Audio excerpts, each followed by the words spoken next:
এই পৃথিবীকে বাঁচাতে হলে এখন মসজিদে আসতে হবে।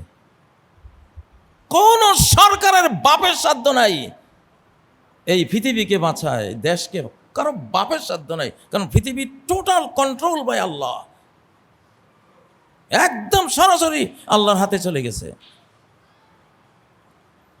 পাপ আর পাপীদেরকে উনি ধ্বংস করবেনই, পুণ্য আর পুণ্যবানদেরকে উদ্ধার করবেনই। এর ফাঁকে আমি বারবার বলি ওই হাদিসটা যে 2/3 জনগোষ্ঠী পৃথিবী থেকে হারিয়ে যাবে। 900 কোটি 600 কোটি মাইনাস, সে মাইনাস পয়েন্টে আসছি আমরা। অতএব এই স্ক্যাটালজির যুগে, এই শেষ জামানার কিয়ামতের লক্ষণের পর লক্ষণ প্রকাশের যুগে কোরআনের উপরে নজর না দিয়ে চলতে পারবে না। রাজনীতি ধর্ম নয়, ধর্ম রাজনীতি নয়, দুই জিনিস। রাজনীতি ধর্ম নয়, ধর্ম রাজনীতি নয়, দুই জিনিস। কোথায় পেয়েছি এটা? আবু বকর সিদ্দিককে খলিফা নিয়োগ করার সময় সাহাবীরা যেটা বলেছেন, রাদিয়াহু রাসূলুল্লাহি সাল্লাল্লাহু আলাইহি সাল্লাম আল-দীনিনা, আবু বকরকে রাসূল আমাদের দ্বীনের ইমামত, দ্বীনের নেতৃত্বের জন্য পছন্দ করেছেন। কোন সেই দিন? নামাজ। উনি বেঁচে থাকাকালীন আবু বকরের পিছনে নামাজ পড়েছেন। আবু বকর, সামনে যাও, তুমি আমাদের এই ধর্মীয় নেতা। সাহাবীরা কি বললেন? রাসূল জীবদ্দশায় যেই আবু বকরকে ধর্মের নেতৃত্ব দিয়েছেন, আমাদের দুনিয়ার নেতৃত্বটা সেই আবু বকরকে দিতে আমাদের আপত্তি কি? কি বোঝা গেল? ধর্ম এক জিনিস, রাজনীতি আরেক জিনিস। কিন্তু রাজনীতিক যদি ধর্মের প্রদীপ হাতে নিয়ে না চলে, তাহলে রাজনীতির অন্ধকার গিরিপথে গভীর খাদে নিজেও বিলীন হবে, নিজের জাতিকেও বিলীন করবে। রাজনীতির এই গহীন অন্ধকার গলিপথে চলেনি ফেরাউন, ধর্মের প্রদীপ নিয়ে চলেনি নমরুদ, ধর্মের প্রদীপ নিয়ে চলেনি হিটলার, ধর্মের প্রদীপ নিয়ে চলেনি বিশ্বের যুগ যুগান্তরের সাদ্দাত, কারুন। এরা সবাই ধ্বংস হয়েছে, ধ্বংস করেছে নিজের জাতিকে। ও আদাল্লা ফেরাউন কওমাহু ওমা হাদা। ফেরাউন, তুমি রাষ্ট্রপতি, ওকে ধর্মের প্রদীপটা কেন নিলে না? জানো না এটা অন্ধকার গিরিপথ, পাহাড়ি পথ, দুর্গম দুর্গম গিরি, কান্তার মরু দুস্তর পারাবার। তুমি জানো না? নিজেও শেষ, জাতীয় শেষ। আর যদি রাজনীতি নামক এই দুনিয়ার কাজটা ধর্মের প্রদীপ নিয়ে কেউ করে, তাহলে সে হবে হযরত সুলাইমান, সে হবে হযরত দাউদ আলাইহিস সালাম, সে হবে হযরত মুহাম্মদ সাল্লাল্লাহু আলাইহি সাল্লামের মতো, সে হবে আবু বকর, ওমর, ওসমান, আলী, তাদের মতো। নিজেও বাঁচবে, জাতিকেও বাঁচাবে। পারিবারিক জীবনও ধর্মের প্রদীপ। পারিবারিক জীবন এটা ধর্ম না, এটা দুনিয়া। স্বামী স্ত্রীর জীবন এটা দুনিয়া। সংসার, বাবা হচ্ছেন, মা হচ্ছেন, এগুলো দুনিয়া। রুজি রোজগার করছেন, দুনিয়া। এটা ধর্ম না। কিন্তু প্রত্যেকটাতে ধর্মের প্রদীপ লাগবে কিনা, আলোটা লাগবে কিনা, বিশ্ব বুঝতে শুরু করেছে এখন যে এটা লাগবে। এই জন্য প্রেসিডেন্ট ট্রাম্প পাদ্রীদেরকে এনে দোয়া চাচ্ছেন, দোয়া চাচ্ছেন। প্রেস টু আল্লাহ। ইরানকে হুমকি দেওয়ার সময়, এখন উনি কোন নিয়তে বলেছেন জানি না। যদি উনি ঠাট্টার নিয়তে বলেন তো শেষ করেছেন নিজেকে, নিজের জাতিকে। আর যদি প্রেস টু আল্লাহ, মুসলিমরা আলহামদুলিল্লাহ বলে, উনি তো সেটা বলেছেন, ধর্মের কথা মুখে এনেছেন। যদি ন্যাক নিয়তে বলেন তাহলে ভালো। সম্মানিত বন্ধুরা, ধর্মের বর্মে না আসলে এখন আর কেউ বাঁচতে পারবেন না, কেউ বাঁচতে পারবেন না, বাঁচার কোনো সুযোগ নেই। বাংলাদেশকে বাঁচাবে তার ঈমান, তার সালাত, তার তাহাজ্জুদ, তার সিয়াম, তার হজ ওমরা, তার ধর্মীয় এইসব কিছু সুন্দরভাবে করলে এইটা আপনারা বাঁচবেন ইনশাআল্লাহ। আল্লাহ তাআলা আমাদেরকে ধর্মের সুরক্ষা নেওয়ার তৌফিক দেন। অত্যন্ত জটিল কুটিল এই পরিস্থিতিতে ধর্মের প্রদীপ ছাড়া রাজনীতি করার, সমাজ চালাবার, বিশ্বকে মুক্তি দেওয়ার জাতিকে রক্ষা করার কোনো উপায় কারো কাছে নাই। সমস্ত রাষ্ট্রবিজ্ঞান এখন ফেলিওর, সমস্ত সমর বিজ্ঞান ফেলিওর, সমস্ত অর্থনীতি ফেলিওর হয়ে যাবে, কোনো কিছুতে কাজ হবে না। কিন্তু সঠিক ধর্মের প্রদীপটা হাতে নিলে, যে আল্লাহ সৃষ্টি করেছেন, গাইডলাইন তিনি দিয়েছেন, সেটা ইনশাল্লাহ আমাদেরকে বাঁচাবে, আল্লাহ বাঁচাবেন। আকুলু কওলি হাযা ওয়া আস্তাগফিরুল্লাহ লি ওয়া লাকুম ফাস্তাগফিরুহু ওয়া তুবু ইলাইহি ইন্নাহু হুয়াল গফুরুর রহিম। আলহামদুলিল্লাহিল্লাযী জাআলা আদ-দীনা ইসমাতান লিহায়াতিনা ওয়া জাআলা যিকরাল আখিরাহ জাদান লিআখিরাতিনা ওয়া জাআলাল কুরআন নিজামান ওয়া দাস্তুরান লিহায়াতিনা। সুম্মা আম্মা বা'দু ফাআউযু বিল্লাহি মিনাশ শাইতানির রাজীম। বিসমিল্লাহির রহমানির রহিম। ইন্নাল্লাহা ওয়া মালাইকাতাহু ইউসাল্লুনা আলান নবী ইয়া আইয়ুহাল্লাযীনা আমানু সাল্লু আলাইহি ওয়া সাল্লিমু তাসলিমা।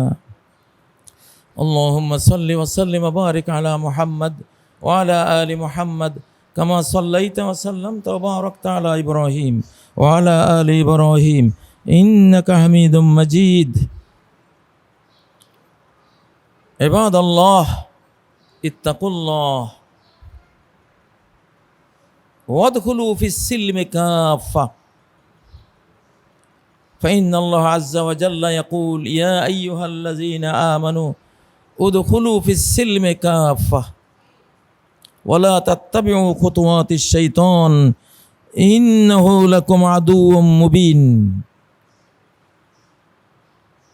আল্লাহ তাবারাকা ওয়া তাআলা সূরা আল বাকারায় বলছেন, হে ইমানদার সমাজ, উদখুলু ফিস-সিলমি কাফা, পুরো ইসলামে ঢুকে যাও, অর্ধেক নয়। কিছু মুসলিম আর কিছু অমুসলিম মসজিদে নামাজ পড়বে, অফিসে বসে আবার ঘুষও খাবে, না, এমন মুসলিম হইও না। কাবা শরীফে হজ ওমরা করতেও যাবে, আবার সুদী ব্যবসাও করবে, না, এমনটা হইও না। তুমি রোজাও রাখবে, আবার তুমি অবৈধ কাজে লিপ্ত থাকবে, এমনটা হইও না। উদখুলু ফিস-সিলমি কাফা, পুরো ইসলামে ঢুকে যাও। কারণ ধ্বংস একটা অপরাধ দিয়ে আসবে, একটা পাপ দিয়ে ধ্বংস আসবে, দুইটা পাপ লাগবে না। কেন পুরো ইসলামে ঢোকার কথা আল্লাহ বলছেন? এজন্য বলছেন যে যেখানে তুমি ইসলামে নাই, সেখানে তুমি ইসলামে ঢুকে গেছো, সেটা ধ্বংস করে দেবে। একটা বিশাল ক্ষয়ের স্তূপ, একটা অগ্নিস্ফুলিঙ্গ যথেষ্ট জ্বালিয়ে দেওয়ার জন্য। একটা বিশাল গার্মেন্টস কারখানা, একটা আগুনের কণা থেকে অগ্নিকাণ্ড হয়ে ধ্বংস হয়ে যায়। একটা আগুনের কণা যেমন অগ্নিকাণ্ড ঘটায়, একটা পাপ ধ্বংসকাণ্ড ঘটায়। এজন্যই উদখুলু ফিস-সিলমি কাফা, পরিপূর্ণভাবে ইসলামে ঢুকে যাও। যেখানেই তোমার ইসলাম নাই, ধর্ম নাই, সেটাকে সংশোধন করে নাও। যেখানে তুমি ইসলাম মানে আল্লাহর আইন, আল্লাহর হুকুম পালন করছো, আর ইসলামের বাইরে গেছো মানে শয়তানের হুকুম পালন করছো। এই জন্য আয়াতের দ্বিতীয় অংশ, ওয়ালা তাত্তাবিউ খুতুওয়াতিশ শাইতান, শয়তানের পদাঙ্ক অনুসরণ করো না। ইন্নাহু লাকুম আদুউম মুবিন, সে তোমাদের জন্য খুল্লম খোলা শত্রু, খুল্লম খোলা শত্রু। শয়তান ঢুকে পড়বে যেখানে পাপ, সেখানে শয়তানের ঢুকার রাস্তা করে দিলা, ধ্বংস আসার রাস্তা করে দিলা। একটা টায়ারের ভিতরে যে টিউবটা থাকে, পুরো টিউবটাই ভালো, এক জায়গায় শুধু ফুটা, কি হবে? চলবে? চলবে না। বা টিউবলেস টায়ারটাই টিউবের কাজ করে, একটা তার কাটা খেয়েছে, চলবে? আপনি কয়শো তার কাটা খেয়েছেন? যদি 100টা পাপে জড়িত থাকি আমি আপনি, তার মানে 100টা পিন খেয়েছি। আমার এই চাকা, জীবন চাকা ঘুরবে কিভাবে? উদখুলু ফিস-সিলমি কাফা। সাহাবীরা হুনাইনের যুদ্ধে শুধু বলেছিলেন একটা কথা কয়েকজনে, আজকে সংখ্যা কম না আমাদের, আজকে বিপুল সংখ্যা, আজকে পরাজিত হব না। পরাজিত হয়ে গেছে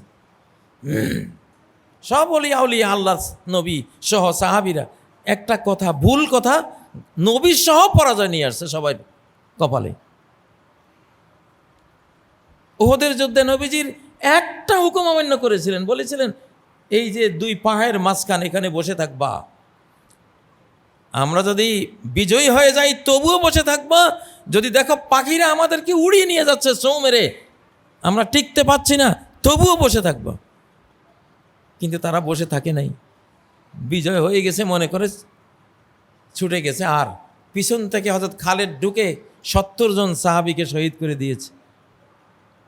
কি শিক্ষা এগুলোতে? মুসলমানদের মধ্যে তো এগুলি মূল শিক্ষা, যে জীবনের কোনো একটি পর্যায়েও ইচ্ছে করে ইসলামের বাইরে আমার যাওয়া উচিত না। যেখানে বাইরে যাব সেই পথ থেকে মার খেয়ে যাব, সেই পথ থেকে আমি মার খেয়ে যাব। টুপি মাথায় দিয়ে বড়শি দিয়ে মাছ ধরছে, টুপি মাথায় আছে। মুসল্লি মানুষ, নামাজ পড়েছে, টুপি মাথায় আছে, বড়শি দিয়ে মাছ ধরছে, নদীতে মাছ ধরছে।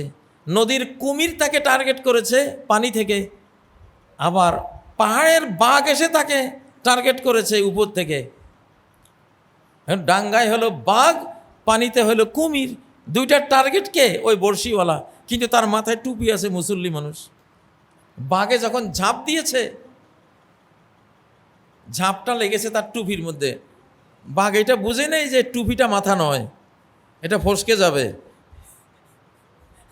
বাঘের টার্গেট যখন, থাবাটা যখন টুপির মধ্যে পড়েছে, বাঘ স্লিপ কেটে গিয়ে পড়ছে পানিতে। আর অমনি কুমির বাঘটাকে ধরেছে, আর ওই লোকটা, টুপিওয়ালা লোকটা দিছে দৌড়। তার বাঁচার উছিলা হয়েছে কি? মাথার টুপিটা। এইভাবে উছিলা হয় ইসলামের আমলগুলো।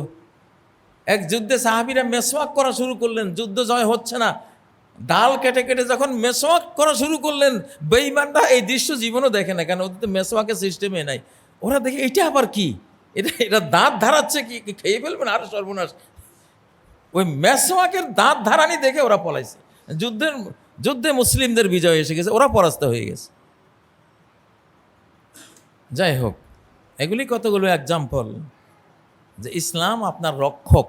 আপনি ইসলামের রক্ষক না, ইসলাম আপনার রক্ষক। জাহান্নামে পড়বে ইসলাম না থাকার কারণে, জান্নাতে যাবে তার ইসলাম থাকার কারণে।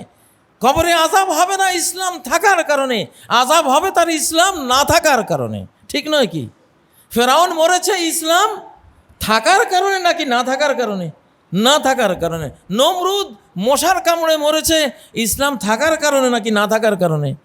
না থাকার কারণে। ফেরাউন ডুবেছে কিসের কারণে? কওমে লূত। এই যে এক্সাম্পলগুলি তো আপনারা সবাই জানেন। এগুলিতে ক্লিয়ার কথা, ইসলাম যেখানে থাকবে আমি সেফ। আমার জীবনে যেখানে যেই পয়েন্টে ইসলামের উপর আছে আমি নিরাপদ, আর যেখানে ইসলামের উপর নাই সেখানে আমি বিপদগ্রস্ত। আল্লাহ তাআলা আমাদেরকে ইসলাম দিয়ে হেফাজত করুন। আল্লাহুম্মা হাফাজনা বিল ইসলামে কায়িমিন। আল্লাহ দণ্ডায়মান অবস্থায় ইসলাম দিয়ে আমাদের হেফাজত করুন। আহফাজনা বিল ইসলামে কায়িদিন। বসে থাকা অবস্থায়ও যাতে ইসলামকে ফলো করি, ইসলাম দিয়ে আমাদের হেফাজত করুন। আহফাজনা বিল ইসলামে রাকিদিন। শায়িত অবস্থায়ও ইসলাম দিয়ে আমাদের হেফাজত করুন। আল্লাহ তাআলা ইসলাম দিয়ে আমাদেরকে রক্ষা করুন। আল্লাহ তাআলা বাংলাদেশকে রক্ষা করুন, বাংলাদেশকে হেফাজত করুন। আল্লাহ দেয় আসা দুর্ভিক্ষ থেকে আমাদেরকে রক্ষা করুন। মুসলিম জাহানের এনার্জি, তার শক্তি, পাওয়ার গুঁড়িয়ে দেওয়ার ষড়যন্ত্র চলছে। গ্লোবাল পলিটিক্সের শিকার হয়েছে ইরান, মধ্যপ্রাচ্য। আল্লাহ আমাদের হেফাজত করেন।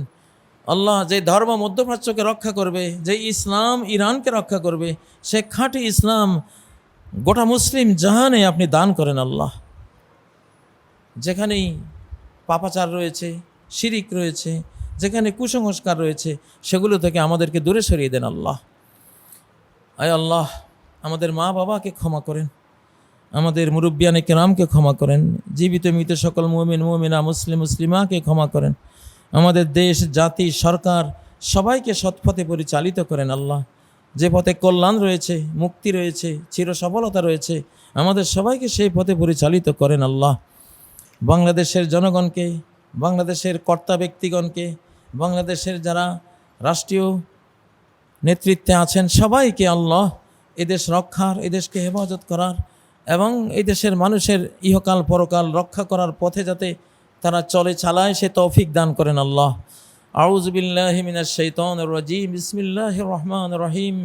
ইন্নাল্লাহা ইয়া'মুরু বিল আদলি ওয়াল ইহসান ওয়া ইতা'i যিল কুরবা ওয়া ইয়ানহা আনিল ফাহশাই ওয়াল মুনকারি ওয়াল বাগি ইয়া'iযুকুম লা'আল্লাকুম তাযাক্কারুন ওয়াজকুরুল্লাহা ইয়াযকুরুকুম ওয়াদউহু ইয়াস্তাজিব লাকুম ওয়া লাযিকরুল্লাহি আকবার ওয়াল্লাহু ইয়া'লামু মা তাসনাউন।